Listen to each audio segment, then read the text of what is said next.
Très bien, donc après ces deux applications, donc on peut récapituler un peu ce qu'on a développé jusqu'à présent concernant la droite budgétaire. Je rappelle donc que la contrainte budgétaire, c'est un élément, c'est une partie très importante du programme du choix du consommateur, parce que c'est la condition que celui-ci doit respecter lorsqu'il cherche le maximum de satisfaction. Donc, il ne doit pas dépasser son budget. Et donc, on avait dit que, effectivement, pour ne pas dépasser son budget, le consommateur doit respecter la contrainte budgétaire qu'on avait notée, bien sûr, CB, contrainte budgétaire, à savoir l'égalité parfaite entre le revenu et la dépense. Donc, il doit dépenser exactement son revenu. Ça veut dire tout simplement que R est égal à X. Bon, peut-être je vais écrire ici. Ce sera mieux. X Px plus Y Py. Très bien. Alors, cette contrainte budgétaire nous permet d'écrire donc l'équation de la droite budgétaire, c'est-à-dire que je vais définir un ensemble donc de combinaisons, d'accord, qui respectent cette contrainte budgétaire. Donc, la droite budgétaire, justement, donc, est constituée d'un ensemble de points. On est bien d'accord. Et ces points, qu'est-ce qu'ils représentent? Des combinaisons. D'accord? Ces combinaisons, quelle est leur particularité? Eh bien, elles, ou leur niveau de dépense, ou leur prix d'achat, ils coûtent exactement le niveau de revenu. Et donc, c'est à peu près la même logique qu'on avait fait pour la courbe d'indifférence, à savoir, voilà, les paniers qui donnent un certain niveau de satisfaction. Donc, ici, c'est l'ensemble, en fait, la droite budgétaire, c'est l'ensemble des paniers qui correspondent à un budget donné. Donc, l'équation de la droite budgétaire, c'est Y en fonction de X. Donc, on écrit Y en fonction de X. Et on avait trouvé que c'est égal à moins Px sur Py fois X, bien sûr, plus R sur Py. D'accord? Très bien. Alors, la droite budgétaire, je vais mettre ici. Donc, c'est l'ensemble donc des combinaisons, d'accord, de consommation, hein, toujours. Donc, combinaison de consommation, ok, dans le coût, d'accord, le coût d'achat ou le prix d'achat est égal exactement au revenu du consommateur, c'est-à-dire R. D'accord? Très bien. Donc, c'est la raison pour laquelle donc chaque droite budgétaire, qu'est-ce qu'il représente? Il représente un revenu donné. D'accord? Ça peut être égal, ce revenu est égal à 2000 dirhams, c'est égal à 10 000 dirhams, c'est égal à 100 000, peu importe, suivant bien sûr les situations donc des consommateurs. Donc, chaque droite budgétaire, qu'est-ce qu'il représente? Un revenu donné. Comme une courbe d'indifférence, qu'est-ce qu'il représente? Une ou un niveau d'utilité donné aussi. Ok? Voilà, un niveau d'utilité donné. Donc, la courbe d'indifférence représente un niveau d'utilité. La droite budgétaire le représente donc un revenu donné. Très bien. Alors, on a bien sûr interprété donc les caractéristiques de cette droite budgétaire. Donc, on a dit que cette droite budgétaire, elle est comment? Ben, elle est décroissante. Ok. Ça veut dire quoi? Ça veut dire que si X augmente, eh bien, Y doit baisser pour que le budget, bien sûr, reste fixe. Hein, on avait déjà démontré ça. La droite budgétaire, donc, passe toujours par deux points, les deux points extrêmes. C'est ce qu'on a démontré la dernière fois aussi. Voilà, deux points extrêmes. Alors, les deux points extrêmes, bien sûr, c'est A. 0, hein, donc, ou si vous voulez, hein, donc, on peut dire aussi 0, hein, donc pour X. Donc, si le consommateur ne consomme aucune unité du bien X, il va consacrer tout son revenu au bien Y. Combien? Ben, c'est R sur PY. D'accord? Les deux points extrêmes. Et puis, le deuxième point B qu'on a appelé B. Eh bien, donc, il va consommer 0Y, donc tout son revenu R, il va être dépensé dans le bien X. Donc, on va prendre R, on va diviser par Px pour avoir, bien sûr, la quantité maximale de X. Donc, ça, c'est X max et ça, c'est Y max. Très bien. Et on avait expliqué aussi, bien sûr, la pente de la droite budgétaire. La pente de la droite budgétaire, eh bien, c'est delta Y sur delta X est égal au rapport des prix avec le signe moins, ok? Toujours. Donc, c'est moins Px sur Py. Alors, son interprétation, eh bien, il nous indique de combien, parce que si on développe ça, ça nous donne moins Px sur Py Y fois delta X. Donc, si je cherche à augmenter ma consommation de bien X d'unités supplémentaires, de combien je dois baisser Y? Eh bien, de la valeur de moins Px sur Py. Donc, si delta X est effectivement égal à plus 1, delta Y sera égal à moins Px sur Py. Et donc, si j'ai moins Px sur Py est égal à moins 3, donc si je voudrais augmenter X d'une unité supplémentaire, ben, je dois baisser Y de 3 unités supplémentaires pour que mon budget ne change pas. Très bien. Alors maintenant, donc, on va s'intéresser un petit peu à au déplacement de cette droite budgétaire parce que ça va nous servir lorsqu'on va étudier l'équilibre du consommateur, la résolution graphique du problème du choix du consommateur, ce qu'on appelle en fait la statique comparative. Comparative de la droite budgétaire, de DB, toujours la droite budgétaire, statique comparative de la droite budgétaire. Très bien, donc ça veut dire quoi statique comparative? C'est-à-dire que je compare, qu'est-ce qu'on fait? On compare la droite budgétaire avant et après, d'accord, le changement des données. Quelles données? Eh bien, les données relatives à son équation.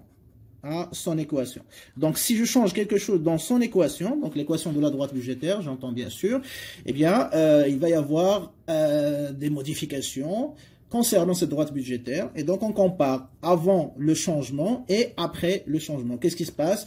Dans quel sens cette droite budgétaire va se déplacer? Est-ce qu'il va se déplacer vers le haut, vers le bas, à droite, à gauche, de manière parallèle ou de manière non parallèle, etc. D'accord? Voilà un petit peu l'objectif hein, donc de cette partie-là sur laquelle on va travailler tout de suite. D'accord? Alors, on compare la droite budgétaire avant et après le changement. Alors, quelles sont les données relatives à l'équation, bien sûr? Donc, il y a R, hein, donc dans l'équation de la droite budgétaire, il y a le revenu du consommateur, il y a le prix du bien X, d'accord, le prix du bien Y, d'accord, donc R, revenu du consommateur, le prix du bien X et le prix du bien Y. Et chaque fois qu'on va changer hein, donc ces données ou ces variables, bien sûr l'une après l'autre, on va voir qu'il va y avoir, si vous voulez, hein, donc un changement concernant la droite budgétaire. Ok? Et donc on compare la situation avant et après le changement pour en tirer des conclusions. Très bien. Alors je vais commencer peut-être hein, par la première variable, c'est-à-dire le revenu. Ok? Donc modification ou changement du revenu. Modification de R. Alors, modification de R, ça veut dire que je peux soit augmenter le revenu du consommateur, soit le baisser. Et on va voir quel est l'impact sur la droite budgétaire. Dans quel sens il va se déplacer, il va bouger. Très bien. Alors, on va commencer peut-être par l'augmentation. Donc, augmenter R. Mais quand je change une variable, le reste des variables, il va être maintenu fixe. Hein, donc, je ne touche pas aux autres variables. Uniquement R que je vais changer. R. Donc, Px et Py vont rester fixes. OK? Et on va voir quel est l'impact, bien sûr, donc sur la droite budgétaire. Alors, pour avoir l'impact sur la droite budgétaire, comme vous savez, la droite budgétaire, elle dépend de deux points. Les deux points extrêmes dont on a parlé au début. OK? Effectivement, hein, donc, le déplacement de la droite budgétaire, ok, dépend, d'accord, de celui, c'est-à-dire déplacement aussi, de ces points extrêmes.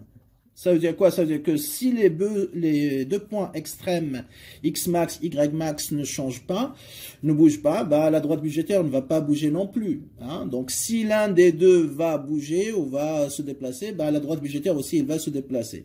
Donc, dépend de celui de ces deux points extrêmes, c'est-à-dire X max, Y max. Autrement dit, si on veut étudier les déplacements de la droite budgétaire, il suffit d'étudier le déplacement des deux points X max et Y max.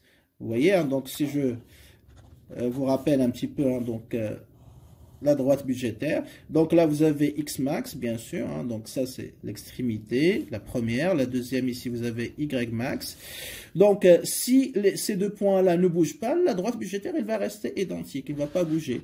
Si X max se déplace vers la droite, la droite budgétaire va se déplacer. S'il se déplace vers la gauche, pareil. Et le même raisonnement est valable pour Y max. Donc, pour étudier le déplacement de toute la droite budgétaire, il suffit d'étudier, en fait, c'est ça l'idée, étudier le déplacement de Y max et X max. Ok, très bien. Donc, ça peut se déplacer ici à droite, ça peut se déplacer à gauche. Y max, ça peut se déplacer vers le haut, ça peut se déplacer vers le bas. Et dans tous ces cas-là de figure, bien sûr, la droite budgétaire va bouger. Très bien. Alors, si on augmente R, très bien, qu'est-ce qui se passe? Alors, je vais regarder quel est l'impact sur X max et Y max, toujours. Quel est l'impact sur X max et Y max? Très bien. Alors, cet impact, comment je peux le mettre en évidence? C'est très simple. Je sais que X max est égal à quoi? R sur Px. Et Y max est égal à R sur Py. Alors, si j'augmente R, donc R augmente, Px on a dit c'est une constante, hein, donc ne change pas, je ne vais pas le toucher. Donc j'ai un rapport dont le numérateur va augmenter, le dénominateur va rester le même. Donc tout le rapport il va augmenter. Imaginons que Px est égal à 2, R est égal à 10, 10 sur 2 ça fait 5. Maintenant je passe de 10 à 100, 100 sur 2 ça fait 50, donc ça augmente. Donc ça veut dire quoi? Ça veut dire que R sur Px va augmenter. Et si R sur Px augmente, l'ensemble, eh bien X max va augmenter, forcément. Et si X max va augmenter, donc là je reviens à mon petit schéma, eh bien X max pour augmenter la quantité de bien X, on se déplace toujours à droite, pas à gauche. Hein. Donc ça veut dire quoi? X max se déplace, déplacement vers la droite, n'est-ce pas?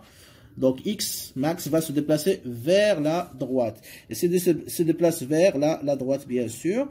Ensuite, je vais chercher donc le déplacement du point Y max. Pareil. Si j'augmente R, ok. Donc, j'ai R sur PY. R va augmenter. PY, c'est une constante. Eh bien, cela implique que R sur PY va aussi augmenter, n'est-ce pas? Puisqu'on a toujours le même dénominateur et on augmente le numérateur. Donc, Y max aussi va augmenter. Et si Y max va augmenter, donc sur le schéma ici, pour augmenter, il faut se déplacer vers le haut. Donc, Y max vers le haut. OK? Très bien, donc qu'est-ce que je retiens finalement? Quand le revenu augmente, eh bien X max va se déplacer à droite et Y max va se déplacer vers le haut. Donc finalement, toute la droite budgétaire qui est là, vous voyez, X max va se déplacer vers la droite et Y max vers le haut. Donc toute la droite, ou la nouvelle droite budgétaire, elle ne va pas être en bas, mais elle va être au-dessus, d'accord? Donc elle va se déplacer vers le haut. Alors, question qui nous reste maintenant, est-ce qu'il va se déplacer de manière, je dirais, parallèle? Est-ce que la nouvelle droite budgétaire va être parallèle à l'ancienne, celle-ci? Au contraire, il va la couper. Donc, pour le savoir, on va étudier la pente. La pente, est-ce qu'il va changer ou pas? D'accord? Très bien. Alors, qu'est-ce qui se passe pour la pente? La pente, il ne va pas changer. Pourquoi? Parce que la pente est égale à combien? En valeur absolue. Est égale à la valeur absolue de moins Px sur Py, n'est-ce pas? C'est-à-dire Px sur Py. Or, on a Px constante, n'est-ce pas? Et Py aussi fixe. Donc, ce qui implique que la valeur absolue de la pente va aussi rester fixe. Donc, la pente inchangée. Donc, ça veut dire quoi? Ça veut dire que la pente de la nouvelle droite budgétaire qu'on a obtenue avec l'augmentation de R, la nouvelle droite budgétaire, d'accord, TP, on va l'appeler peut-être D', Ça ne veut pas dire la dérivée, c'est juste D', j'aurais pu mettre T1 ou T2, peu importe. Donc la nouvelle droite budgétaire, la pente de la nouvelle droite budgétaire est égale à la pente de l'ancienne droite budgétaire. C'est-à-dire D, on va l'appeler D. Donc la nouvelle droite budgétaire avec le nouveau revenu, donc sa pente est égale tout simplement à celle de l'ancienne droite budgétaire, c'est-à-dire qui correspond à R. Et donc puisqu'on a la même pente, donc D et D' ont la même pente, cela implique bien sûr, donc lorsqu'on a deux droites qui ont la même pente, donc ils sont parallèles. Donc D et D', ils sont parallèles. Très bien.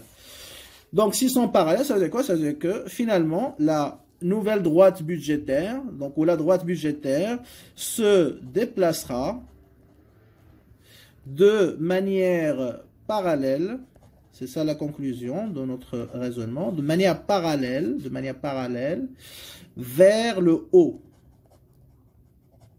Voilà. C'est-à-dire lorsque on a une augmentation du revenu. Voilà la conclusion de notre raisonnement. Donc si R augmente, les prix restent fixes, donc ils ne changent pas, eh bien la droite budgétaire va se déplacer vers le haut, hein, d'accord, pour traduire quoi? Pour traduire une augmentation à la fois de X max et de Y max, c'est-à-dire une augmentation de la consommation du bien X et une augmentation aussi de la consommation du bien Y. Okay. Voilà un petit peu la démonstration. Donc, toujours on raisonne sur le déplacement des deux points X max, Y max. Et on regarde la pente aussi. Est-ce qu'il va être différente ou est-ce qu'il va rester la même? Alors, on va reprendre un petit peu ce qu'on vient de démontrer graphiquement. D'accord? Comme ça, ça sera plus visible pour vous. Très bien. Donc, je traduis, enfin, je représente, pardon, X, Y. D'accord? Alors, je vais prendre une première droite budgétaire, donc décroissante toujours. Ici, bien sûr, donc j'ai R sur PX, X max, et ici j'ai R sur PY, Y max, Y max, X max. On est bien d'accord? Très bien. Alors, qu'est-ce qu'on nous dit? Eh bien, on augmente le niveau du revenu. R, donc ça veut dire quoi? Ça veut dire que R sur PX, il va changer. Donc, il va augmenter. Donc, on a dit, il va se déplacer à droite. Donc, imaginons que la nouvelle, hein, donc je vais peut-être utiliser des couleurs différentes. Donc, la nouvelle X max, c'est R sur, donc R, bien sûr, il va changer. Je vais mettre R', ok. Et PX ne va pas changer, d'accord. Donc, imaginons que je me déplace vers ce point-là, ok, ici. Donc, la nouvelle consommation, la nouvelle quantité que je peux consommer du bien ou acheter du bien X est égale à R' sur PX. De la même manière, bien sûr, hein, donc puisque j'ai un revenu qui est supérieur, je vais acheter plus de Y aussi. D'accord? Donc là, imaginons que c'est ici. Donc, R' sur PY. Très bien. Donc là, qu'est-ce que vous voyez? Eh bien, avec le nouveau revenu qui est supérieur, je peux à la fois augmenter ma consommation du bien X et du bien Y. Donc, la nouvelle droite budgétaire, on a dit, il va se déplacer de manière parallèle. Pourquoi? Parce que PX et PY, ou la pente PX sur PY, elle est inchangée. Donc là, du coup, je peux effectivement tracer de manière parallèle la nouvelle droite budgétaire. OK, et qui sera plus haut que la droite budgétaire initiale. Donc ça, bien sûr, c'est D. Donc ça, c'est D, la première. Et ça, c'est D'. D'accord? Très bien. Donc là, qu'est-ce qu'on remarque? On a un déplacement parallèle, vous voyez, donc déplacement parallèle vers le haut. Pourquoi? Parce qu'on a une augmentation, bien sûr, du revenu. Très bien. Voyez. Et donc là, des combinaisons que je ne pouvais pas acheter avant parce que j'avais un revenu qui est faible peut-être, eh bien maintenant ils deviennent accessibles, d'accord? Donc je peux les acheter. Donc ça permet d'augmenter les possibilités de consommation pour le consommateur puisque les prix sont restés inchangés, constants et le revenu a augmenté. Donc j'ai plus d'argent dans ma poche, je peux acheter à la fois plus de X et plus de Y. Très Très bien. Alors, à l'inverse, bien sûr, s'il y a une baisse du revenu, donc on va avoir un déplacement, pas vers le haut, mais vers le bas, hein, vers le bas, ce qui traduit, bien sûr, une baisse de la consommation du bien X et du bien Y. Donc, on va le démontrer aussi. Alors, si on a une baisse de R, rapidement, donc R sur PY, donc X max, je vais regarder l'impact ou analyser l'impact sur la consommation du bien X. Donc, R, il va baisser, PX, donc toujours fixe. Donc le rapport R sur PX va baisser en entier. Ce qui traduit bien sûr une baisse de X max. Et si X max baisse, bien sûr, baisse, donc on va se déplacer vers la gauche. Hein. Donc, quand on se déplace sur l'axe des abscisses vers la gauche, donc la quantité de X va baisser. Et donc, X max vers la gauche, ça veut dire il se déplace hein, pour aller plus vite. Donc, il se déplace vers la gauche. OK, très bien. Alors, qu'est-ce qui se passe pour PY? Ben, pareil, baisse du revenu. Et le prix, il reste inchangé. Donc, ça veut dire quoi? Ça veut dire que je vais acheter moins du bien Y. Donc, R sur PY va baisser aussi. Y max aussi, il va baisser. Et donc, on aura Y max qui va se déplacer vers où? Vers le bas. D'accord? Vers le bas. Ce qui traduit sa baisse de consommation. D'accord? Très bien. Donc, X max vers la gauche, Y max vers le bas, bah forcément, la droite ou la nouvelle droite budgétaire, elle va se déplacer, pareil, vers le bas. Et la pente, bien sûr, il va rester la même. Pente est égale à PX sur PY fixe. Donc, je le mets ici. Je reviens à mon graphique. Donc là, R sur PX, il va se déplacer, X max, il va se déplacer, je ne vais pas travailler avec ça, mais toujours ça, c'est la situation initiale. Donc, je vais me déplacer vers le bas, enfin vers la gauche hein, pour X max. Donc, imaginons que c'est ici, la nouvelle. Donc, R, pour faire la différence avec R prime, on va faire R seconde, d'accord? PX ne change pas, donc voilà la nouvelle X max, qui est à gauche de R sur PX parce qu'il y a une baisse. Pareil pour R sur PY, donc il va baisser. Ok. Donc imaginons que la nouvelle Y max, elle est là. R seconde, toujours, sur PY cette fois-ci. D'accord. Donc, Y sur, ou R sur PY va baisser, donc il va se déplacer vers le bas. Et X max va baisser, il va se déplacer vers la gauche. Donc pareil, puisqu'on a la même pente ici, donc la nouvelle droite budgétaire, il va être parallèle, bien sûr, à l'ancienne. Ok. Et donc là, j'obtiens, je peux l'appeler D secondes. Ok. D secondes. Hein. Donc ça veut dire quoi? Ça veut dire que on a un déplacement, vous voyez, vers le bas. Je compare avant et après. Voilà, c'est ce qu'on appelle la statique comparative. Donc, ce déplacement vers le bas ou vers la gauche aussi, hein, c'est valable. Donc, suite, bien sûr, qu'est-ce qui a provoqué ça? La baisse du revenu du consommateur. Et donc là, effectivement, ce que je pouvais acheter avant ici, ben maintenant, ça devient inaccessible pour moi. Donc, ça devient hors de prix pour moi, malheureusement. Même si le prix, bien sûr, est, voilà, donc, il est resté fixe, mais ça devient inaccessible vu mon revenu qui est devenu plus faible, plus petit. Donc, je pourrais plus acheter ce que j'achetais avant. Et donc là, conclusion, eh bien, voilà, lorsqu'on a une baisse du revenu, ok, les prix PX, PY fixes, c'est très important de le préciser, eh bien, lorsqu'on a une baisse du revenu, donc la droite budgétaire, ok, se déplacera de manière parallèle, d'accord, vers le bas. D'accord, vers le bas, tout simplement. Voilà le résumé. Okay. Donc, lorsqu'on a un déplacement, enfin un changement du revenu, la droite budgétaire et les prix bien sûr étant fixes, la droite budgétaire va se déplacer soit vers le haut lorsqu'on a une augmentation du revenu, soit vers le bas lorsqu'on a une baisse du revenu. Ok. Très bien. Alors, je vais juste revenir sur la notion d'accessible et inaccessible pour l'expliquer rapidement. Alors, X, Y. Alors, quand j'ai une droite budgétaire, hein, donc D, d'accord? Ici, bien sûr, donc j'ai R sur PX et R sur PY. Alors, cette droite budgétaire, il trace une frontière en réalité, entre quoi et quoi? Entre les combinaisons qui sont accessibles, c'est-à-dire que je peux acheter, et les combinaisons qui sont inaccessibles, que je ne peux pas acheter. Alors, quelles sont les combinaisons accessibles? Alors, la droite budgétaire trace une frontière,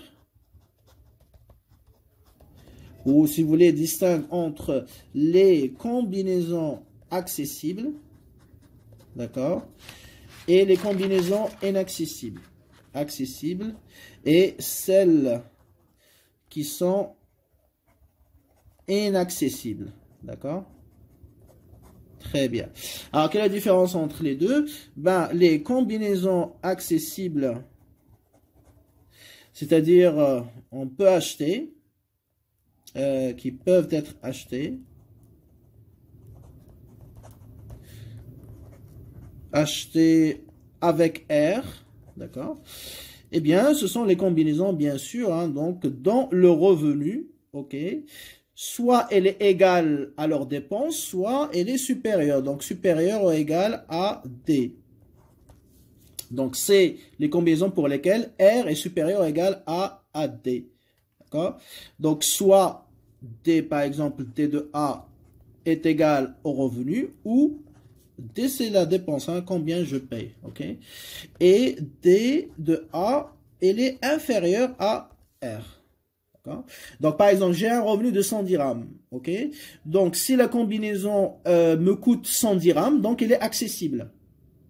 S'il me coûte moins de 100 dirhams, par exemple 80 dirhams, 70 dirhams, 10 dirhams, etc., elle est aussi accessible. Donc, je peux l'acheter dans les deux cas. Donc, pour acheter une combinaison, il faut que mon revenu soit égal, soit supérieur au coût d'achat de cette combinaison. C'est ça l'idée. Très bien. Combinaison inaccessible, bien sûr, c'est l'inverse. Inaccessible. Donc, on ne peut pas les acheter. Ou le consommateur ne peut pas les acheter. Voilà. Alors, qu'est-ce que ça implique mathématiquement? Eh bien, ça implique bien sûr que le revenu, puisque je ne peux pas l'acheter, il est inférieur au coût d'achat, c'est-à-dire la dépense, d'accord, au coût de dépense de cette combinaison. Donc, si par exemple, la combinaison coûte 100 dirhams, mais moi j'ai uniquement 50 dirhams, est-ce qu'elle est accessible? Bien sûr que non. Donc, elle est inaccessible. Donc, voilà. Accessible R supérieur ou égal à D et inaccessible R inférieur à D. Alors, graphiquement, donc on peut les traduire ici. Alors, tous les points qui sont ici sur la droite budgétaire représentent, si vous voulez, R est égal à D. Donc, c'est toutes les combinaisons dont le niveau de dépense ou le coût d'achat est égal exactement au revenu. Ok? Et les points qui sont ici en bas, c'est R, d'accord, supérieur à D. C'est-à-dire les combinaisons pour lesquelles le coût d'achat est inférieur au revenu du consommateur. Et donc, toutes les combinaisons, on va dire, accessibles, ils se trouvent soit exactement sur la droite budgétaire, soit en dessous de la droite budgétaire.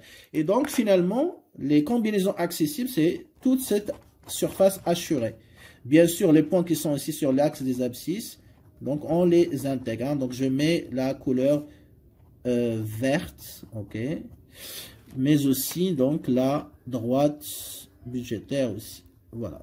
Donc, toutes ces combinaisons qui se trouvent soit sur la droite budgétaire, soit sur ces deux axes ici, soit au milieu ici, donc ils sont accessibles. Tout ça, c'est accessible. D'accord? Très bien. Alors, qu'est-ce qui reste, bien évidemment, hein, donc, c'est R. Hein, donc, R, lorsqu'il est inférieur à D, donc ici, bien évidemment, ça devient inaccessible. OK? Inaccessible. Donc, toutes les combinaisons, d'accord, qui sont situées au-dessus, hein, donc de ce triangle, d'accord, là, donc ça devient, bien sûr, inaccessible. Voilà un petit peu la droite budgétaire. Donc, il devient une frontière entre ce qui est inaccessible et ce qui est accessible. Très bien. Bien, voilà. Donc, on a étudié l'impact d'une augmentation et une baisse du revenu. Maintenant, on va voir les prix. D'accord? On va étudier juste pour le prix du bien X. Et ce qui est valable pour le prix du bien X, il est valable aussi pour le bien Y. Très bien. Donc, si j'augmente PX, et là, R, il va rester, bien sûr, constant. Et le prix de l'autre bien aussi, il va rester fixe. On va voir quel est l'impact. Donc l'impact sur, bien sûr, X max. On va étudier l'impact sur Y max et sur la pente. Alors, je vais commencer par X max. Donc R sur PX. Donc R, c'est fixe, n'est-ce pas? Mais PX va augmenter. Donc finalement, le rapport, il va baisser. On est bien d'accord. Je divise la même quantité toujours par une valeur qui est de plus en plus élevée.